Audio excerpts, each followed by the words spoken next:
उत्तर प्रदेश के माननीय मुख्यमंत्री आदरणीय आदित्यनाथ योगी जी हम लोग के बीच आ चुके हैं। एक बार जोरदार ताली से खड़े होकर जोरदार ताली से उनका सम्मान करें। योगी आदित्यनाथ जिंदाबाद, योगी आदित्यनाथ जिंदाबाद, भारतीय जनता पार्टी जिंदाबाद, योगी आदित्यनाथ जिंदाबाद। भारत माता की, भारत माता की, भारत माता की, नरेंद्र मोदी जिंदाबाद। अब हम लोग के बीच धरती पर बाबा गरीबनाथ का चित्र देकर उनका सम्मान करें। जोरदार ताली बजाइए। भारत माता की, भारत माता की, वंदे वंदे। के प्रत्याशी श्री रंजन कुमार जी और उपस्थित बहनों और भाइयों, मुजफ्फरपुर मिथिला साम्राज्य की अत्यंत प्राचीन स्थली के रूप में जानी जाती है। यहीं से कुछ दूरी पर सीतामढ़ी में मां जानकी का जन्म हुआ था। महाराज जनक, जिन्हें विधेयराज के रूप में पूरी दुनिया जानती है, ऐसी पावन धरा जहां पर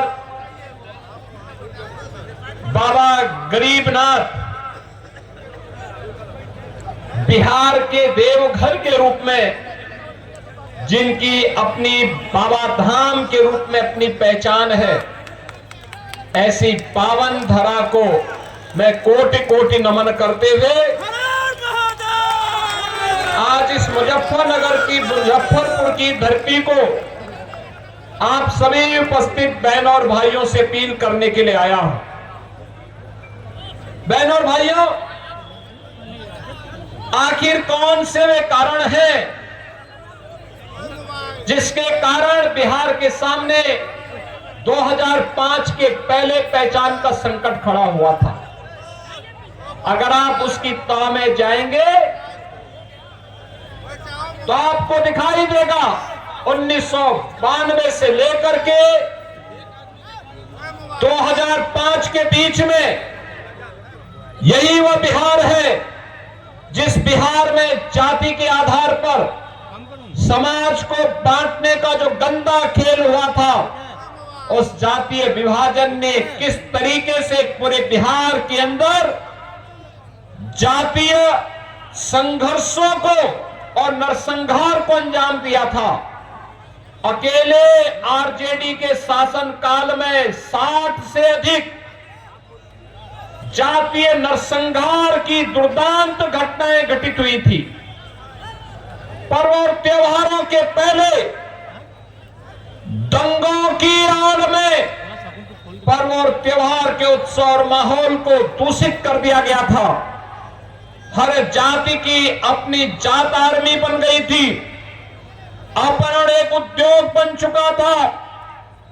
1992 से लेकर के 2005 के बीच में आरजेडी शासन के समय में बिहार के अंदर 30,000 से अधिक अपहरण की घटनाएं घटित हुई थी। कोई व्यापारी, कोई जमींदार, कोई उद्यमी, कोई डॉक्टर, कोई इंजीनियर बिहार के अंदर सुरक्षित नहीं था। कैसे बच्चे भी सुरक्षित नहीं थे, यह भी आज हम सबको वे घटनाएं स्मरण हो आती है, क्योंकि मुजफ्फरनगर गोरखपुर से दूर नहीं है, उत्तर प्रदेश से दूर नहीं है। यहां के लोगों का मुख्य बाजार या तो मुजफ्फरपुर है या फिर गोरखपुर। और हम लोग जब उन घटनाओं को देखते थे तो खून खौलता था कि एनडीए की सरकार आती तो इनको ठिकाना लगाते, इन माफिया और इन गुंडों को। और बहनों और भाइयों, उस समय क्या स्थिति थी? 6 बजे के बाद 1992 से लेकर के 2005 में बिहार के अंदर कर्फ्यू जैसा माहौल हो जाता था और तब पटना हाई कोर्ट ने टिप्पणी की थी कि सरकार का संचालन गुंडों के द्वारा किया जा रहा है, नौजवानों के साथ खिलवाड़ होता था, पेपर लीक एक धंधा हो गया था और गरीबों को तो राशन नहीं मिल पाता था, लेकिन जानवरों का राशन भी चारा घोटाले के नाम पर 900 करोड़ का चारा घोटाला इसी बिहार की धरती में हुआ था। बहनों और भाइयों, कोई आईएएस, कोई आईपीएस, कोई आईएफएस बिहार में कार्य करने को तैयार नहीं था, क्योंकि उस समय के मुख्यमंत्री के पीकदान को कौन अधिकारी लेकर के ढोए, ये तो बिहार की पहचान हो गई थी। तो बिहार के डीजीपी को मुंशी बोल करके बुलाते थे, चीफ सेक्रेटरी को बाबू बोल करके बुलाते थे। बिहार की पहचान आरजेडी और कांग्रेस ने के नापाक गठबंधन ने तार तार करके रख दिया था। बिहार के नौजवानों के सामने पहचान का संकट, बिहार के अन्नदाता किसान प्लान करने के लिए मजबूर हो गए थे। कोई उद्यमी उद्यम लगाने को तैयार नहीं था, व्यापारी प्लान करने के लिए तैयार बैठा हुआ था। और बिहार के अंदर विकास के कार्यों के लिए जब कोई व्यक्ति कहता था कि सड़क बननी चाहिए, तो लोग कहते थे नहीं नहीं सड़क मत बनाओ, सड़क बनेगी तो ऐसा ना हो कि तुम्हारे गलत कार्यों को रोकने के लिए पुलिस आ जाएगी। यही तो बोला जाता था ना बिहार के पास। लेकिन बहनों और भाइयों, जो बिहार के अंदर उस समय था, जातीय हिंसा, रोड चोरी, तालाब चोरी, पुल चोरी, बूथ चोरी, ये आरजेडी का मॉडल था बिहार का। आरजेडी यही करती थी। बिहार के अंदर किस प्रकार का माहौल पैदा किए थे? खानदानी लुटेरों ने खानदानी माफियाओं को जन्म दिया और वही फिर से लोग दोहराना चाहते हैं। आज जब बिहार अपने गौरव की पुनर्स्थापना के लिए एनडीए की डबल इंजन की सरकार प्रधानमंत्री मोदी जी के नेतृत्व में और बिहार में नीतीश बाबू के नेतृत्व में बिहार जब अपनी पहचान को फिर से स्वर्णिम बिहार के रूप में बनाने के लिए तेजी के साथ आगे बढ़ा है, इन लोगों को अच्छा नहीं लग रहा। क्या नहीं है आज बिहार में? कनेक्टिविटी, सड़क की कनेक्टिविटी, 4 लेन, 2 लेन, सिंगल लेन की सड़कें, रेलवे की कनेक्टिविटी, एयर कनेक्टिविटी।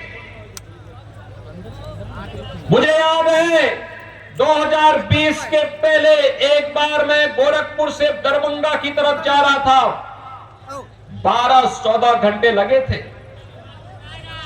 और बहनों और भाइयों, आज मैं लखनऊ से चला हूं, मात्र 45 मिनट में मैं दरभंगा पहुंच गया। एयर कनेक्टिविटी,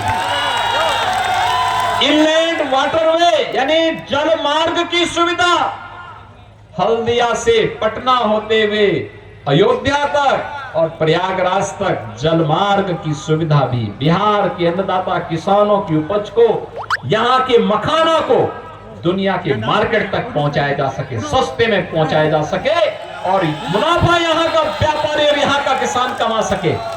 मखाना बोर्ड का निर्माण करने के साथ ही जल मार्ग की सुविधा, कार्गो की सुविधा, ड्राई पोर्ट की सुविधा और बिहार और उत्तर प्रदेश के साथ बेहतर कनेक्टिविटी हो सके, इसके लिए तो हमारे परिवहन मंत्री वे बिहार के ही रहने वाले हैं। उत्तर प्रदेश मंत्री बिहार उत्तर प्रदेश में है, रहने वाले बिहार के हैं और इसीलिए कैंप कर रहे हैं कि बिहार की कनेक्टिविटी को बेहतर बनाने के लिए उत्तर प्रदेश से भी योगदान देंगे। और इसलिए बहनों और भाइयों, आज मैं आपके पास आया हूं कहने के लिए, आज बिहार के पास आईएम है, एम्स है, मेडिकल कॉलेजेस की श्रृंखला है, इंजीनियरिंग कॉलेजेस की श्रृंखला है।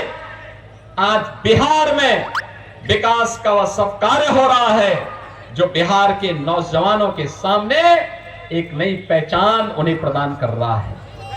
अन्नदाता किसान को प्रधानमंत्री किसान सम्मान निधि का लाभ मिल रहा है, व्यापारी को व्यापारी सुरक्षा की गारंटी मिल रही है, उद्यमी को निवेश की गारंटी मिल रही है और बिहार आज बेहद बेहतर और स्वर्णिम बिहार की मौर्य काल की याद को फिर से स्मरण कराते हुए अपने उस गौरव के साथ आगे बढ़ रहा है जिस बिहार ने कभी महात्मा बुद्ध को ज्ञान प्रदान किया था, जिस बिहार ने महावीर जैन को जन्म दिया था, जिस बिहार में महाराज कामेश्वर सिंह जैसे राजाओं ने शासन व्यवस्था को शिक्षा के साथ, संगीत के साथ, संस्कृति के साथ, कला और अध्यात्म के साथ जोड़ने का काम किया था। ये वही धरती है जहां पर मिथिला और भोजपुरी संस्कृति को छठ गीतों के माध्यम से पद्म पुरस्कार से सम्मानित शारदा सिन्हा ने वैश्विक पहचान दिलाने का काम किया था। ये वही बिहार को उसकी पहचान दिलाने का काम हो रहा है जिस बिहार को आरजेडी ने पहचान का मोहताज बनाया था, अपराध के गढ़ के रूप में स्थापित किया था। आज बहनों और भाइयों, 2020 में जब मैं आया था तब मैंने कहा था ना कि अब नारा नहीं, अब हकीकत बनेगा कि रामलला हम आएंगे, मंदिर वही बनाएंगे। गया ना, कोई संदेह है क्या? और अब तो सीतामढ़ी में भी मां जानकी का भव्य मंदिर का निर्माण हो रहा है। आप मुझे बताओ, ये मंदिर का निर्माण क्या लालू एंड कंपनी करती क्या? क्या ये लोग करते क्या? क्या आरजेडी करती? क्या कांग्रेस करती? क्या समाजवादी पार्टी करती? ये तो मोदी जी के नेतृत्व में एनडीए ही ये काम कर सकता है। विरासत का भी सम्मान और विकास भी और सुरक्षा भी और समृद्धि भी, यानी विकास और विरासत भी, समृद्धि और सुरक्षा भी, ये केवल एनडीए दे सकता है। देश के अंदर मोदी जी, बिहार के अंदर नीतीश बाबू के नेतृत्व में काम तेजी के साथ आगे बढ़ रहा है और स्वर्णिम बिहार की ओर हम आगे बढ़ रहे हैं। और बहनों और भाइयों, यही कहने के लिए मैं आपको याद दिलाने के लिए आया हूं। आपने गांधी जी के 3 मंदिरों की बात सुनी होगी ना, सुना है ना? गांधी जी के 3 बंदर थे,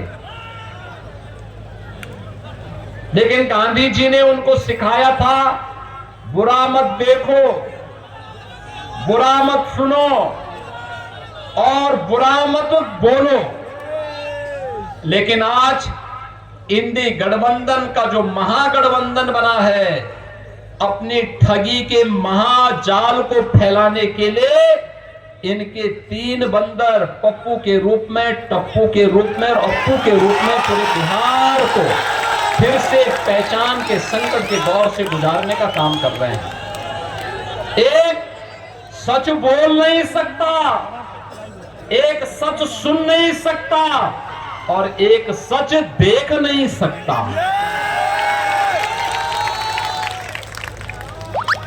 यानी इन लोगों की एक परंपरा बन गई है, कैसे भारत को अपमानित किया जाए, कैसे भारत की पहचान सनातन को अपमानित किया जाए, कैसे दंगों की बाढ़ में फिर से बिहार को, यूपी को झोंका जाए।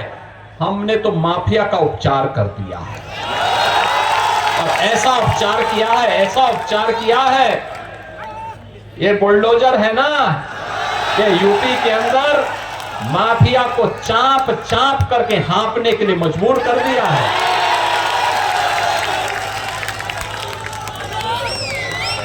माफिया आज वहां पे जहन्नुम की यात्रा में जा चुका है। आप यूपी में अपहरण नहीं होता, यूपी में अब अपराध भी नहीं है और दंगा भी नहीं है, यूपी में अब सब चंगा है।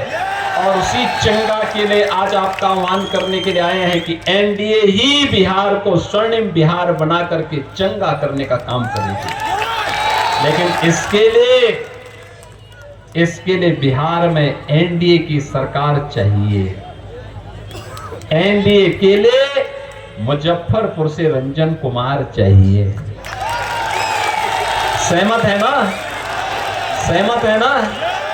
सब लोग सहमत है ना? बीजेपी का मतलब, एनडीए का मतलब, जहां पे विरासत की भी पहचान हो, मां जानकी का मंदिर बनेगा, भगवान बुद्ध की विरासत को आगे बढ़ाने का काम होगा, भगवान महावीर की विरासत को आगे बढ़ाने का काम होगा, विद्यापति की धरती को फिर से एक नई पहचान दिलाई जाएगी, महाराज कामेश्वर सिंह की परंपरा को फिर से उन्नत किया जाएगा और शारदा सिन्हा की मिथिला और भोजपुरी की संस्कृति को फिर से वैश्विक पहचान दिलाने के लिए आज मोदी जी के नेतृत्व में जो काम प्रारंभ हुआ है उसको भी सम्मान दिलाया जाएगा। माखाना बोर्ड बना करके उद्यमी को, व्यापारी को सम्मान करवाया जाएगा, अनेक युवाओं को कार्य करने का अवसर प्राप्त होगा। आज बिहार में नौकरी भी है, रोजगार भी है, किसान को सम्मान है, सुरक्षा भी है। आज उद्यमी बिहार के अंदर निवेश करने के लिए इच्छुक है, आना चाहता है, इमर्जिंग टेक्नोलॉजी को लेकर के आना चाहता है। लेकिन इसके लिए बिहार के नौजवानों को फिर से अंगड़ाई लेनी होगी। बड़ा प्रतिभाशाली है हमारा बिहार का नौजवान, जहां जाता है अपनी प्रतिभा का छाप छोड़ता है, अपनी प्रतिभा का छाप छोड़ता है। दुनिया के अंदर जहां कहीं गया, प्रशासन में, पुलिस में, व्यवस्था के किसी टेक्नोक्रेट के रूप में, किसी भी अन्य रूप में अपनी पहचान से पूरे क्षेत्र को, हर नागरिक को अभिभूत करता है। और बहनों और भाइयों, ये आरजेडी, ये कांग्रेस, इनके जितने सहयोगी हैं, ये तो बिहार के विकास के ग्रहण है, ग्रहण। इनको आने नहीं देना है, हरगिज आने नहीं देना है। ये लोग जाति के नाम पर फिर से लड़ाएंगे, माफियाज को यहां पे प्रश्रय देंगे, उन्हें अपना शागिर्द बनाएंगे। लेकिन हमें बंटना नहीं है, बटेंगे तो एक रहेंगे तो सेफ रहेंगे, एक रहेंगे सेफ रहेंगे। और यह कार्य केवल एनडीए कर सकता है। और इसलिए बहनों और भाइयों, 6 नवंबर को होने वाले चुनाव में रंजन कुमार को भारी बहुमत से विजयी बना करके भेजना है। बना के भेजेंगे, आशीर्वाद मिलेगा। दोनों हाथ उठा करके थोड़ा बोलिए, दोनों हाथ उठा करके, दोनों हाथ, जहां तक मेरी आवाज जा रही